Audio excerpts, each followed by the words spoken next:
Deep in the Amazon jungle, where the air's so thick you can chew it, a group of biologists decided to set up camp. These weren't your average desk jockeys, they were the kind of folks who'd rather wrestle a piranha than sit through a Zoom meeting. There was Jake, the fearless leader with a scruffy beard and a knack for finding trouble, Maria, the snake whisperer who could spot a viper in a rainstorm, and Sam, the tech guy who'd brought enough gadgets to film a Hollywood blockbuster. They'd come to study the local fauna, chasing rumors of critters weirder than anything in their textbooks. The plan was simple: catalog some rare frogs, maybe tag a jaguar if they got lucky, and head home with a few good stories. The locals, though? They had other ideas. As the team unloaded their gear near a rickety village on the riverbank, an old guy with a face like worn leather pulled Jake aside. "You're going out there, huh?" he said, chewing on something that might have been tobacco or a leaf or who knows what. "Watch yourself. The mother of the river don't like visitors." Jake raised an eyebrow. "Mother of who now?" The old man spat into the dirt and pointed at the muddy water snaking through the trees. "Biggest anaconda you ever saw. Bigger'n any boat round here. She's been guarding these waters since my granddaddy's time." Jake smirked, figuring it was just jungle folklore. Every place has its boogeyman, right? He thanked the guy, promised to keep an eye out, and waved it off as he trudged back to camp. Maria, though, wasn't so quick to laugh.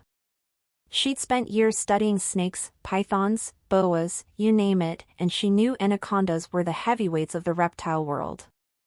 The biggest one on record was, what, maybe 9 meters? 30 feet of pure muscle? Impressive, sure, but not exactly mythical. Still, as the team set up their tents and fired up the mosquito repellent, she couldn't shake the old man's words. "What if there's something to it?" she muttered to Sam, who was busy calibrating his drone.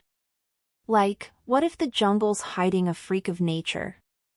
Sam snorted, not looking up. "Come on, Maria. Next you'll tell me Bigfoot's splashing around out there too." That night, the jungle came alive with sounds: howler monkeys screaming, bugs buzzing loud enough to wake the dead, and the river gurgling like it had a secret to spill. Jake sat by the fire, sketching a map of their next day's trek, while Maria pored over her field guide. She kept circling back to anacondas, how they hunted, how they moved, how they could stay hidden for weeks in murky water. "Locals swear by this mother thing," she said, half to herself. "Maybe it's just an overgrown snake they've built a legend around." Jake shrugged. "Or maybe they're pulling our leg. Either way, we're here for science, not ghost stories." The next morning, they packed their gear, cameras, nets, a beat-up little boat, and headed deeper into the green maze. The river stretched out ahead, dark and glassy, flanked by trees so dense they blocked out half the sky. Birds screeched overhead, and something splashed in the distance, but the water stayed calm. Too calm, maybe. As they motored along, Maria kept her eyes peeled, scanning the banks for anything slithery. Jake steered, cracking jokes about needing a bigger boat, while Sam fiddled with his drone, muttering about battery life. They were a solid team, ready for anything, or so they thought. Little did they know, the jungle was watching. And somewhere out there, coiled in the shadows, the mother of the river was waiting. A couple days into their jungle adventure, the team was starting to settle into the rhythm of the wild. Wake up to monkey howls, choke down some instant coffee, then tromp through the muck looking for critters. They'd already nabbed pics of some wild-looking frogs and a capybara that stared at Sam's drone like it was an alien invader. But that morning, things took a turn. Jake was leading the group along the riverbank, machete in hand, hacking through vines, when Maria stopped dead in her tracks. "Guys," she said, her voice low, "check this out." They crowded around her, peering at the muddy shore. There, smeared across the wet earth, were tracks, huge, sloppy grooves that looked like something heavy had dragged itself out of the water. Not little snake trails, either. These were wide, deep, and stretched on for yards before disappearing into the brush. Sam whistled. What the heck made that? A croc? Maria shook her head, crouching down to get a closer look. No claw marks. No footprints. This is smooth, like a snake. But the size, she trailed off, her brain doing the math and coming up short. Jake squinted at the tracks, then glanced at the river. Anaconda, maybe? They haul out sometimes to sunbathe or whatever. Maria nodded, but her frown said she wasn't sold. Sure, but even a big one, say, 8 meters, wouldn't leave a trail this wide. This is nuts. We're talking, like, dinosaur territory. Sam, ever the skeptic, pulled out his phone and snapped a dozen pics. All right, let's not get carried away. Could be a boat dragged up the bank or something. Mud plays tricks. Maria shot him a look. A boat with no edges? No keel mark? Come on, Sam. The discovery lit a fire under them.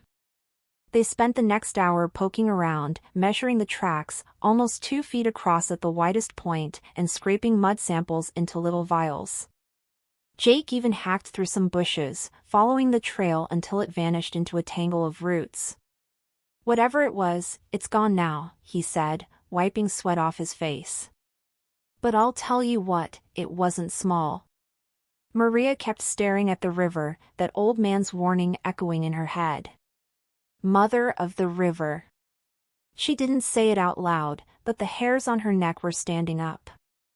Back at camp, the mood was buzzing.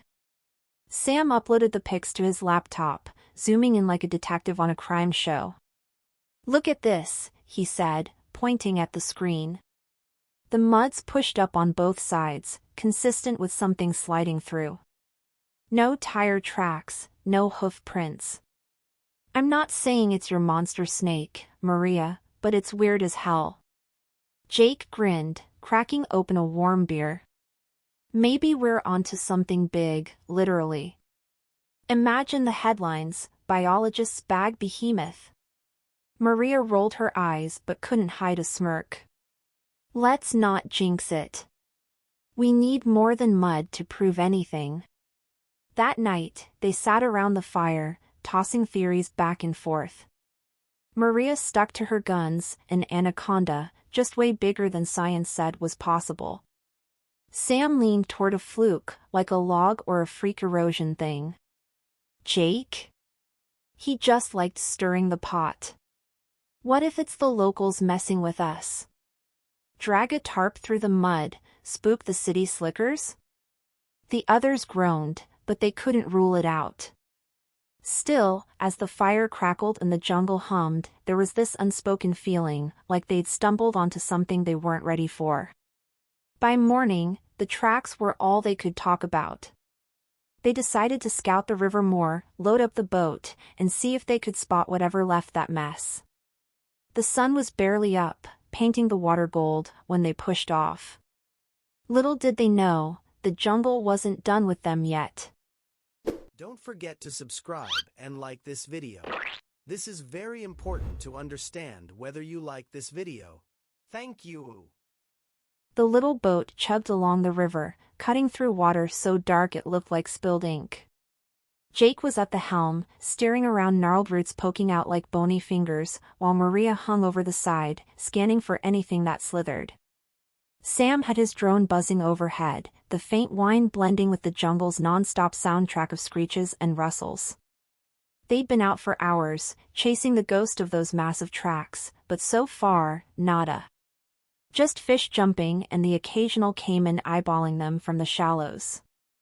Maybe it's nocturnal, Maria said, squinting at the ripples. Or maybe it's laughing at us from the bottom. Jake chuckled, easing back on the throttle. Yeah, well, if it's smart, it'll stay down there. I'm not wrestling anything that size. Sam smirked, fiddling with his drone controls. You'd lose, man. Stick to frogs. They were keeping it light, but there was an edge to it, like they all knew something was brewing, even if they wouldn't say it. The river stretched on, wide and lazy, flanked by walls of green that swallowed the horizon. It felt alive, like it was holding its breath. Then it happened. Maria straightened up so fast she nearly tipped the boat. Whoa, hold up, look at that! She pointed at the surface, maybe 20 yards off the starboard side. The water was moving, big, slow waves rolling out in perfect rings, like something massive had just brushed the top. Jake killed the engine, and the boat drifted, rocking gently. Fish? He asked, but his voice was tight. Maria shook her head, eyes locked on the spot. No way. Too big. Too deliberate. Sam scrambled to aim his drone, the little screen lighting up his face. Hang on, I'll get a look. But before the drone could zoom in, they saw it, a long, dark shape sliding under the surface. It wasn't breaking the water, just gliding beneath, a shadow so huge it made the boat feel like a toy. Maria's jaw dropped. Holy crap. That's it. That's an anaconda. Jake leaned over the edge, gripping the rail. You sure? Could be a log or, she cut him off. Logs don't swim, Jake. Look at it move. The thing was unreal. It stretched out, a sleek, black ribbon rippling through the murk, and it just kept going. 10 feet, 20, more, way past anything they'd ever seen in a textbook. The crazy part? It didn't even seem to notice them. No thrashing, no lunging, just this slow, calm cruise, like they weren't worth its time. Sam's drone hovered above, catching shaky footage as the shadow curved toward the far bank. This is nuts, he muttered, half laughing. We're filming a freaking sea serpent here. Maria's brain was in overdrive, ticking off every anaconda fact she knew. It's not aggressive. Look, it's just doing its thing. Probably hunting or heading somewhere. Jake nodded, still staring. Yeah, but hunting what? Us? She snorted. Doubt it. We're too bony. It'd go for a deer or something.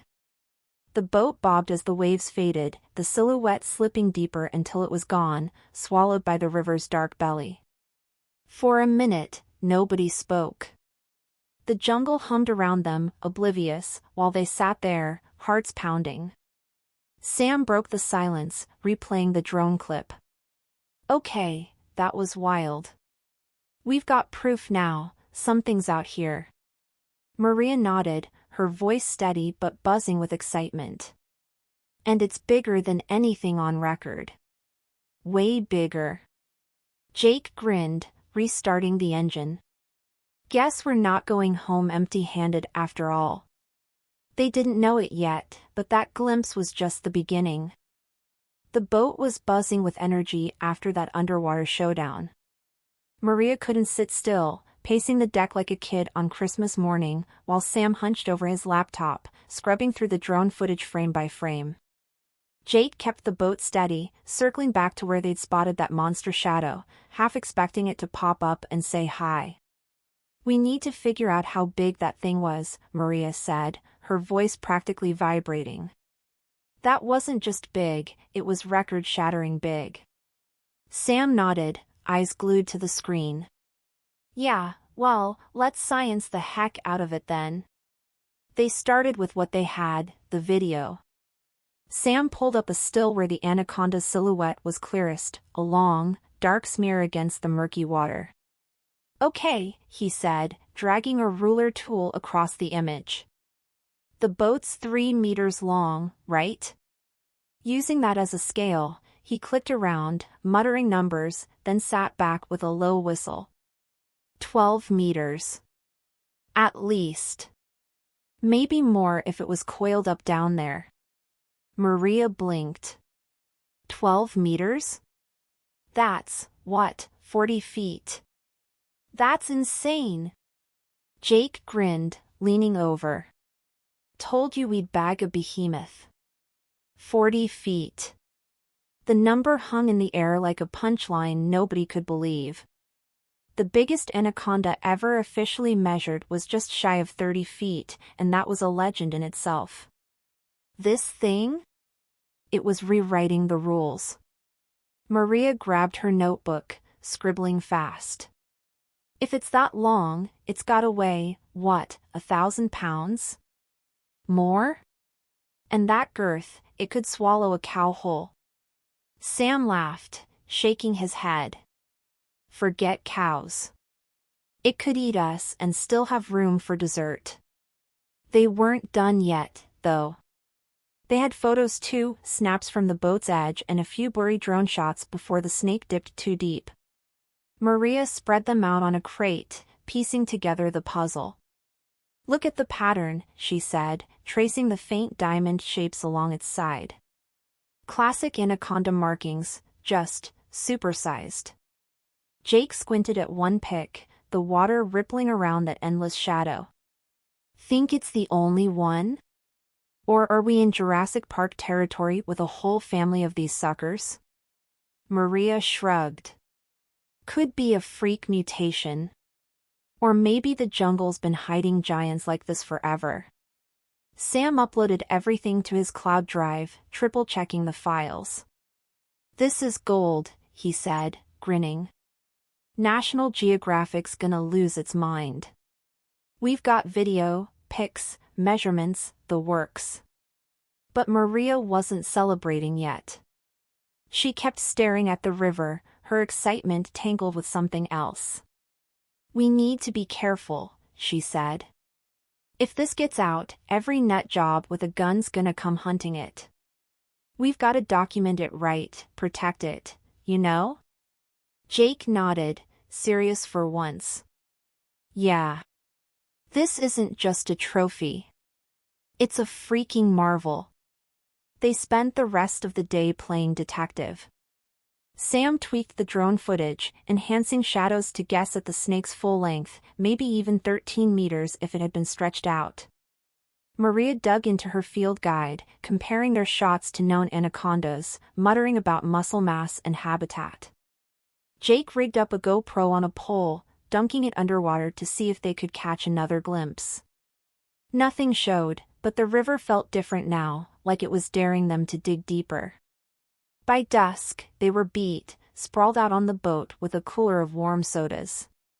12 meters, Sam said again, like he still couldn't wrap his head around it. That's a living dinosaur.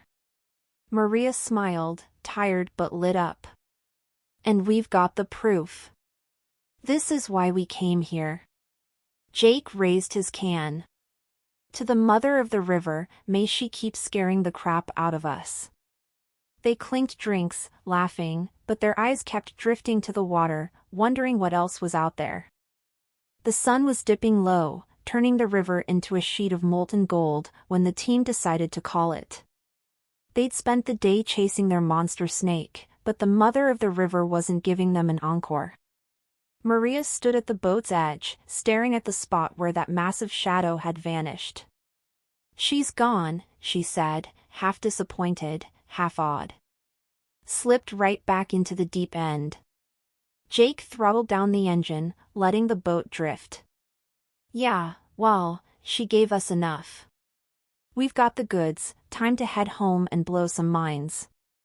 They watched the water a little longer, almost expecting that dark shape to glide by again. It didn't. The anaconda was done with them, sinking into the jungle's secret depths like it had never been there. Sam packed up his gear, double-checking the drone footage and photos. 12 meters, he muttered, shaking his head.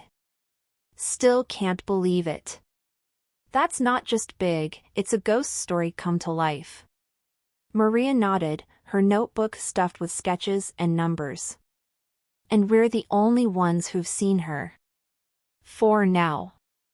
Back at the village, they broke camp and loaded their stuff onto a rickety truck headed for civilization. The locals gathered around, curious, and Jake couldn't resist spilling a little. "Your mother of the river?" "She's real," he said, grinning at the old man who'd warned them. The guy didn't blink, just spat into the dirt and gave a slow nod. "Told ya. She's always been here. Bigger ones too, maybe. You don't find them, they find you." Maria perked up at that. "Bigger ones?" The old man shrugged. "Who knows? Jungle keeps its own secrets." That stuck with them as they bumped along the muddy road out of the Amazon. Bigger ones. The idea was nuts, but after what they'd seen, it didn't sound impossible. Maria leaned against the truck window, watching the trees blur by. "He's right, you know. We got lucky. Most people never spot something like that, it's too good at hiding." Sam smirked, cradling his laptop like a trophy. "Good thing we've got proof, then. This footage is gonna turn heads." Jake laughed. "Yeah, and get us a fat grant. Next time, we're bringing a submarine." The ride back was quiet after that, each of them lost in their own thoughts. They'd come for frogs and jaguars, but they were leaving with a legend, a 12-meter anaconda that danced just out of reach.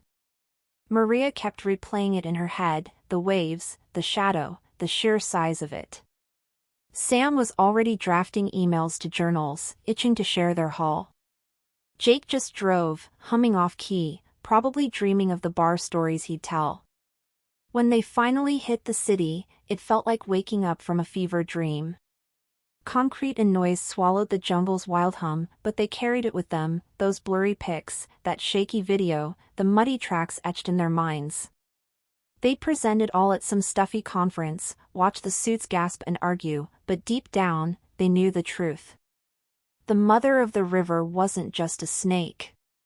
She was a piece of something ancient, something the Amazon had kept under wraps for who knows how long. Back home, life kicked in emails, bills, the usual grind. But every so often, one of them would pull up the footage, stare at that long, dark shape, and wonder. Maria started planning another trip, sketching maps late at night. Sam upgraded his drone, muttering about better resolution. Jake just grinned whenever someone asked, spinning the tale like a campfire yarn. "Out there," he'd say, "in that river? There's stuff we can't even dream of. And somewhere, she's still swimming." The jungle didn't care, though. It rolled on, green and endless, hiding its giants in plain sight. The researchers had their story, their proof, but the Amazon wasn't done. Down in its depths, the mother of the river, and maybe her kin, waited, patient and silent, for the next fool brave enough to come looking.